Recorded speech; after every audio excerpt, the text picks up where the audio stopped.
Well, this is the fourth list in a series that's supposed to help review rhetorical devices that you're going to come across in the material that you read or some of the speeches that you're going to listen to.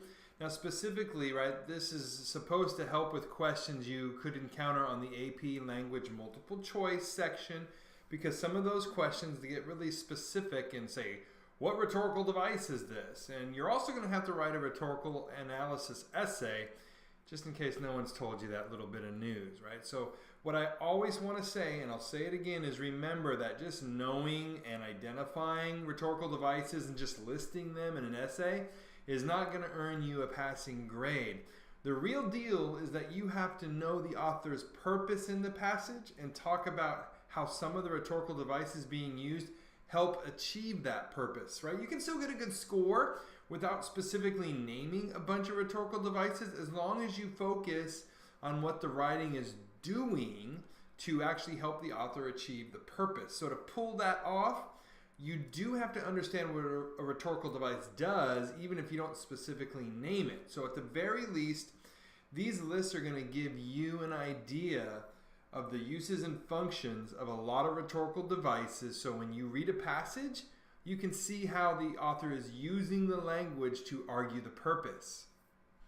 There are a lot of terms, so what I ended up doing here was I grouped them around kind of common functions to hopefully make a little more sense as to how they're used rhetorically. A lot of lists are like alphabetical order, and they just seem kind of random and all over the place. So hopefully that helps kind of narrow down at least what this group is all about.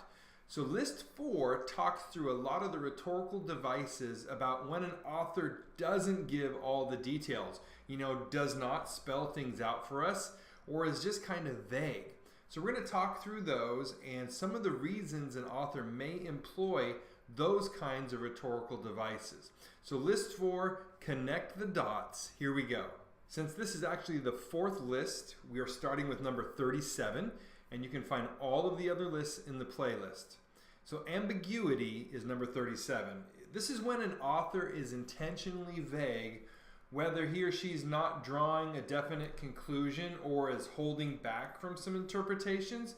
Sometimes it's because an event or a situation can be interpreted in more than one way.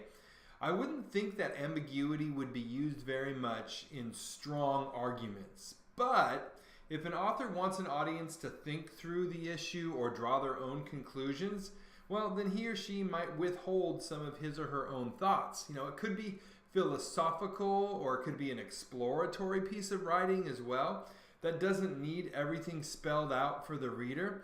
So this kind of goes back to knowing the purpose of a text or a speech. If you know the purpose, then you can probably figure out why an author might be ambiguous or vague. So number 38 is assumption. Now an assumption is when the details are not stated directly, but the reader has to infer those kinds of ideas. So to infer means you have the information in front of you, and then you have to actually draw the conclusion based on what's presented. So it's what an author assumes to be true and therefore just takes for granted the audience is with him or her and doesn't even try to prove it. So an author may make assumptions about the audience, right? And if an author knows for whom they're writing, well, there are things they will not cover because to do so would just kind of be redundant. However, if the assumption about the audience is off base, that author is risking isolating or offending or angering the audience because the author isn't taking their stand or how they feel into account. But an author may also make a statement or an assumption and therefore give statements that are just assumed to be true. That works if those statements aren't disputable facts, if it's common knowledge, or the audience might already support the argument, so they don't really need to go there again. So the problem would be if the assumption is false. And if it's false, then a careful audience will call that begging. They'll beg the question. So to beg the question is to cast doubt on an assumption that is being made, questioning its truthfulness. So an author will make a statement and the audience will be like, whoa, whoa, whoa, whoa, let's back up a little bit and cover where you're coming from. So assumptions can work or fail depending on how well the author knows the audience. Number 39 is aporia. Aporia is expressing doubt about an idea or a conclusion. An author might also suggest some alternatives without actually committing to any of them. So this is actually a great way, aporia is a great way for an author to not fully attack an opposing position. Therefore, the author is not coming across as aggressively, right? Giving other options may portray like this feeling of openness to, hey, let's explore other options. And that gives an audience kind of room to consider alternatives. Again, this can connect to how well an author knows his or her audience. If the audience is resistive or even hostile, maybe just raising some questions of doubt and then pointing to other solutions for discussion may help to achieve some common ground. So it can be very useful if you're trying to just kind of, break into an audience and help them consider other ideas or points of view. 40 is enthymeme. Enthymeme is actually a little harder to understand, right? If you remember what a syllogism is, enthymeme is like part of a syllogism. So if a syllogism is an argument with three parts, remember, like dogs have fur, Rover is a dog, so Rover has fur. And enthymeme leaves that major premise unstated, but it's expected that the audience can put it together. So you may have heard the enthymeme, where there's smoke, there's fire. The conclusion we're supposed to get is that, well, fire causes smoke.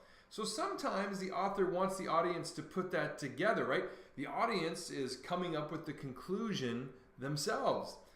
And I guess in a way that could make the audience believe that what they came up with is the logical conclusion because they thought of it themselves, right? Not like the author didn't set that up. But the conclusion isn't always necessarily true. I mean, I could say, someone I know couldn't have committed that crime since I've known him since he was a child. So the conclusion is that he's innocent because I've known him for so long, but we know that's not always the case. So enthymemes can really fail if they're not, absolutely certain.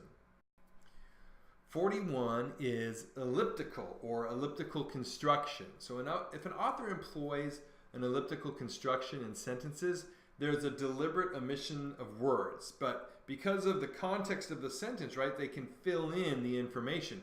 We all know the ellipses, dot, dot, dot as punctuation, where you leave stuff out and pick up later in the sentence. So along the same lines, an elliptical construction cuts down on the amount of information being communicated, but we, the reader or audience, can fill that in.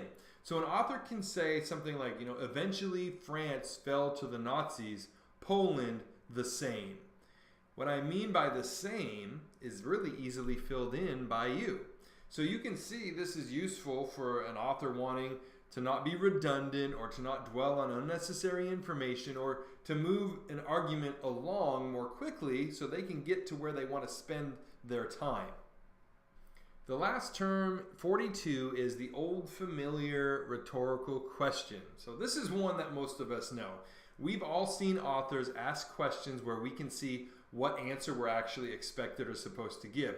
The author doesn't need to give an answer because the right answer is suggested already in the context. Remember, this differs from hypophora in that it is not answered by the writer because the answer is obvious. In hypophora, the audience actually gets the answer. The author sets up the question and then gives the answer. Rhetorical questions are used for effect or emphasis or coming to a conclusion based on the facts and the argument. I actually tell students to avoid asking their own rhetorical questions in their writing and to give answers to possible questions instead so that they're actually working through their argument and issue rather than just laying a question out there. So that's it for Connect the Dots. I really appreciate taking the time to check this out, and hopefully you found it helpful. It would be awesome if you could subscribe and tell people about the channel. Here is the playlist of the other rhetorical devices. Here's some writing workshops that I have put together that will help you, with some of the writing that you might be doing. And then here's just something for fun, because we all got to relax sometime. Check it out, please. Until next time.